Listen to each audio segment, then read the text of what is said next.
Have you ever wanted to learn how to create 50 million in real estate deals? Well, I'd like to introduce you to Victor Bell.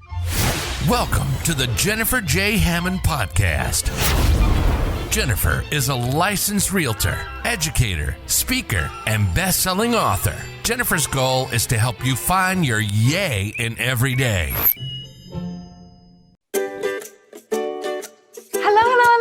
I am Jennifer J. Hammond, and I am so excited. We have Victor Bell here. So, have you ever wanted to learn how to create 50 million in real estate deals? Well, I'd like to introduce you to Victor Bell. Yay! Hey guys, how's it going? Thanks for having me. I really appreciate it. Well, I'm so excited because you are similar to me in the fact that you are so passionate about not only being successful in real estate, but sharing the wealth. And I mean the wealth of knowledge, because you are also an educator and teacher. So I have to say, where did that come from? Why are you so passionate about teaching? Because I really went on my own journey. I didn't have a lot of mentors or anything like that. So that was one of my goals. I was like, hey, when I figure a lot of this out that I had to hurt my way through, I want to share it with people because I wanted to see people successful as well. So that was super important for me. Yeah, I agree. I had the same thing, especially being a woman in Washington, D.C. 24 years ago. It was a good old boys club, and not everybody was really open or friendly in helping me be successful. So I had to learn it. Yeah. Hard knocks, but I did, and it's so much fun. So you have a couple things I wanted to talk about. So of course, I want to say thank you for your service. You were retired Army, right? I got out. I didn't retire. My wife retired, but okay. I still served the military community. Really over the last maybe 15 years, I'm still working with them in a lot of things, definitely. And why are you still so passionate about working with the military? Honestly, because I got in trouble a lot when I was in the military. So when I left it, I was like, I need to make good on what. So I work with a lot of the special forces candidates that actually were leaving, where I was in Hawaii, that were going to go to school, right? So that was a lot of it. And then also when I got out of the military, I got into doing real estate. I got out, I had some things happen to me getting out that I just didn't know were going to happen. So I was always looking back and saying, hey, I wish when I was in the military, I knew what I knew now. So that makes me kind of, talk to people a lot differently, whether it's, hey, you are in the military. My daughters are also both in the military. So I'm like, hey, invest in real estate while you're in. You have stable income, you're doing your job and you're serving your community and also the military. But if somebody had told me that, what I know now about investing, wow, I would have done $300 million worth of real estate. I would have already been at my goals of having $1 billion worth of real estate, knowing what I know now. So that's why I really push really hard to kind of let people know those things. Yeah, I completely agree with you. So I'm going to take a little bit of a left turn, but I just think it's so interesting to kind of dig into your background. So you also were an MMA fighter. That was my first transition. Was that your first, what'd you say, mission? First transition out of the military. So, when I got out of the military, I was in the infantry. So it's a lot of physical stuff.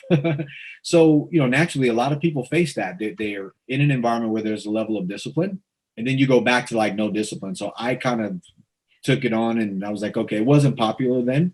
It was in the 90s when it first came out. Definitely wasn't what it is now, but I latched onto that. So it was like my way to kind of stay really physical and kind of fighting and training and doing a bunch of stuff with really the same type of group of guys that I was in the military with, because it was kind of turned into that brotherhood thing. And when I got out of the military, I was missing it. So that's how I got into that. And I still train. I actually started a gym that, which is how I was still working with the military, that also trained MMA fighters, wrestlers, and a lot of guys who actually went to the UFC. So I think I'm curious on your viewpoint, having been in it, but with real estate, it definitely feels like it's a fight sometimes to get all the pieces of the puzzle together and to get across the finish line. It's easy to get started, I think, but a lot of times having that, and even like you just said, like having a band of brothers, having a group of people that will help you, because you can't do real estate investing alone. You have to have a team. I call it your yay a team because they should all help you say yay every day. It is. I totally agree with that. And it is. It's a team sport. Real estate's a team sport. MMA is a team sport because in the end, even though, and we'll use MMA as an example, you have one fighter, but you have your strength and conditioning coach, which I've been. You have your stand-up striking coach. You have your ground coach, your wrestling person, your nutritionalist. You have all these different people that come together for this one event. And it's no different from buying real estate, whether it's a single family house or multifamily like we're in. You have one person that's on the front, which is typically the person that puts the deals together.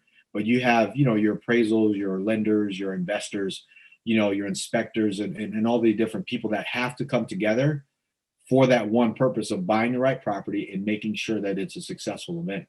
And without that, it doesn't work. It's a lot of work. I've done it alone, and I've also done it with other people. And I can say I've done well alone, but there's a part where you have to graduate and build a good team. And that's it's all the same thing. It really is. You're absolutely right about that. Yeah, I found that the team part of it, because again, I was the same thing. I had so many people who were not helpful. So I was like, that's fine. I'll just do it myself. And I kind of muscled through some of the really hard times. But then once I figured it out, I was like, no, this is much better if you get a team. And honestly, I think that as a community, we're all connected. We just have to communicate. And sometimes we're not good at communicating when we need help. Yeah. I'm guilty of that. Sometimes we don't know that we need help. Like when you're first starting, there's sometimes you get into the deep end of the pool and you don't know, but sometimes you need help and you're just like not asking. And you need to decide to just ask for help. For sure. I think that's been, if I can say that's the number one skill that I've been working on, is to continue to take a look at my strengths and weaknesses and double down on my strengths and really just abandon my weaknesses altogether and ask for help in an area where, one, I know I'm not strong, and two, accept that and go get somebody else who is and share some of the things that I'm doing. I've avoided that in my past. I don't know if you've experienced the same thing, because I assume that if I hate it, you hate it too.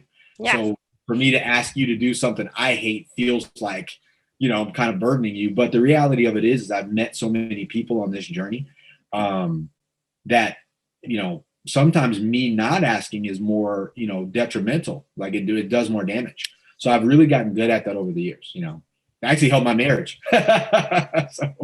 Well, I agree, because I feel the same way as what you just said. I think that I love the way you just said it. I don't want to be a burden to anybody. I'm very independent and I hate being a burden to anybody in any way. And yet what I've also realized is sometimes I'm trapped inside my own ideas and my own mind. And it was so funny because I actually was just interviewing this amazing guy. His name's Dr. Greg Reed. And one of the things that he says is hire your weaknesses. Yes. And I love that, because what you just said is, even though, like, for instance, recently I've hired video people who do all my videos and the editing, and I'm so grateful that they like it. And I'm gonna go on the tippy toe and say maybe even like it a little extra, maybe love doing video work. And it's just not my cup of tea. And so I feel it took me a long time to even ask or hire someone to do that, because I was like, oh, I'm being a burden. I don't want to be a burden to someone. And I think that's so true in real estate as well, is to realize, hire what you're weak at and just really excel in the things that are your strengths. Yeah. So someone has to, I found this with just building my own teams. There's things that I'm just not good at. I'm great at communicating and I'm great at talking to people. And then there's a time when I we kind of joke about it. We'll use the MMA kind of thing. Sometimes I can teach, but sometimes it's nice to just be a student. Sometimes I just want to be told what to do and enjoy myself so I can do some building. And it's the same thing with knowing what your strengths are. Real estate, say you're great at finding deals or great at raising money. There's an operation side that needs to be taken care of. And some people just enjoy that. They don't want to be in the front. I don't even understand that. I'm like, wow, how do you just want to sit in the background and not be seen? And you're okay with that at the end of the day, not interacting. But they are actually more fulfilled with that. And sometimes not doing that robs them of that ability for them to be fulfilled on a team. So I had to really learn that as a leader. One, everything's not always about me. And two, the people who do have those strengths that I feel that I'm burdening them with, man, that's the highest respect I can pay somebody sometimes, is to let them shine in the area where they want to shine versus where I want them to shine. And that takes a lot of letting go and self-understanding. And I think one of the other parts about that is viewpoint, is understanding that, like you just said, we're not all the same. Our viewpoints are different. And realizing that, again, their viewpoint of, oh, that's not a burden. Oh, that would be fun. You're going to let me do your social media for you. I think probably one of the first times I realized, just how shockingly different it could be was I had a whole team of interns and they loved posting on my social media. And I was like, really? Oh my gosh, that's such a burden. It takes up so much space for me to think, oh, so I should, and then we should post on, and they loved it. And so I let them just run with it and they had a blast. But it's really letting go and allowing people to do what they love. Yeah, it really is. It really is.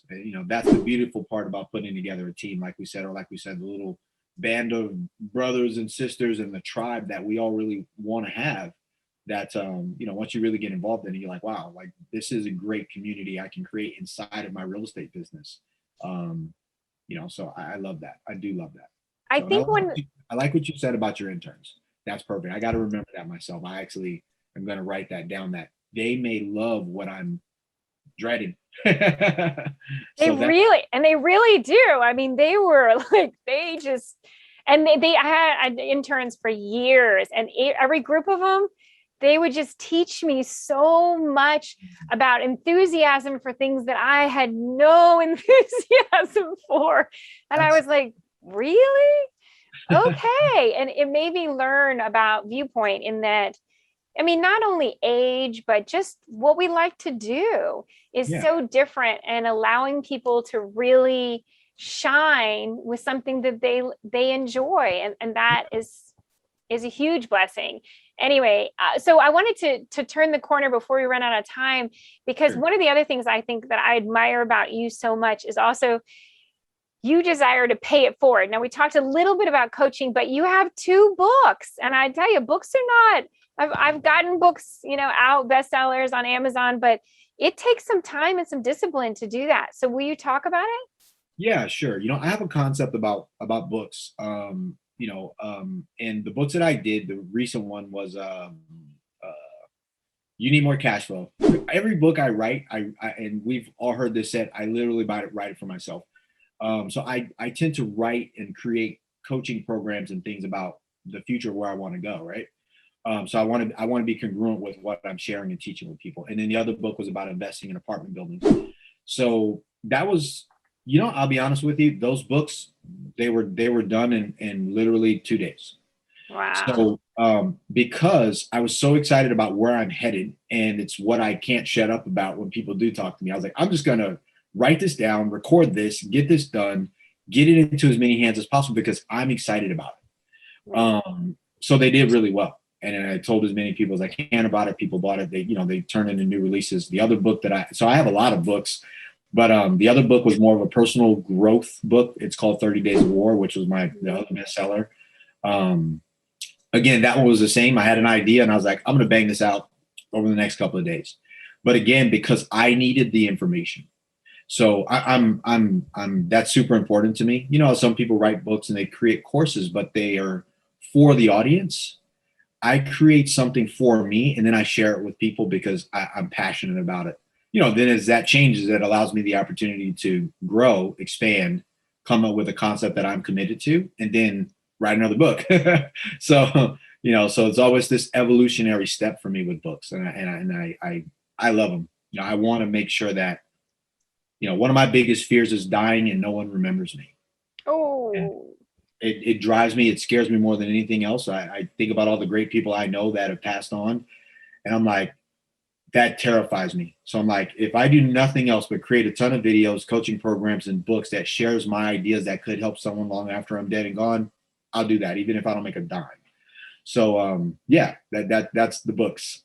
Well, and that's interesting, because that makes me think about the question of legacy. What is it what if you had someone describe you and your legacy after you are gone from this planet, what would you want them to say about you? I never stopped.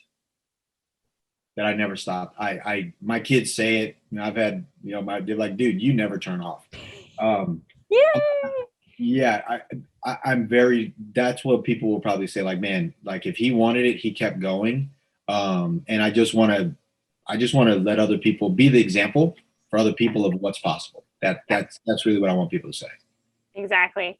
Well, Victor, it is such a pleasure. I am so excited. And then obviously we're going to have future times where we're going to dig deeper into some of these multifamily investing and other like details. But I just wanted to make sure I had a chance to introduce you to my audience and to make sure they can see your passion and your love, not only of real estate, but of helping them grow and grow and grow.